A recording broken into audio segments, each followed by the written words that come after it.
Sir, છેતરપિંડીના એક આરોપી ઝડપાયા છે, શું છે વિગત? ભાવનગર રેન્જના આઈજીપી શ્રી ગૌતમ પરમાર સાહેબની સૂચના અને માર્ગદર્શન હેઠળ બોટાદ જિલ્લા પોલીસ અધિક્ષક કિશોર બડોલિયા સાહેબની સૂચના અને માર્ગદર્શન હેઠળ બોટાદ જિલ્લામાં જે છેતરપિંડીના બનાવો બને છે એને અટકાવવા સારું એસઓજીની ટીમ પ્રયત્નશીલ હતી. જે અનુસંધાને ગઈ તારીખ 22/7/2024ના રોજ બોટાદ ટાઉન પોલીસ સ્ટેશનમાં એક ગુનો નોંધાયેલ હતો. જે ગુનાની વિગત એવી છે કે બોટાદ જિલ્લાના અને રાજકોટ જિલ્લાના અલગ અલગ કુલ 16 જેટલા અરજદારો સાથે ₹43,50,000ની આ કામના જે 3 આરોપી છે એમને છેતરપિંડી કરી હતી.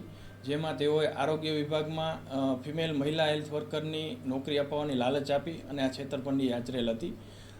જેમાં જે અત્યારે મુખ્ય આરોપી જે છે શિલ્પાબેન અજયકુમાર દવે, તેઓની અમારી જે એસઓજીની ટીમ છે એમને અમદાવાદ ખાતે જઈ અને ટેકનિકલ અને હ્યુમન સોર્સના આધારે એની અટક કરી અને કાયદેસરની કાર્યવાહી હાથ ધરેલ છે. આ જે મહિલા જે અત્યારે ઝડપાયા છે, તો અન્ય કોઈ ગુનામાં સંડોવાયેલા છે કે કેમ?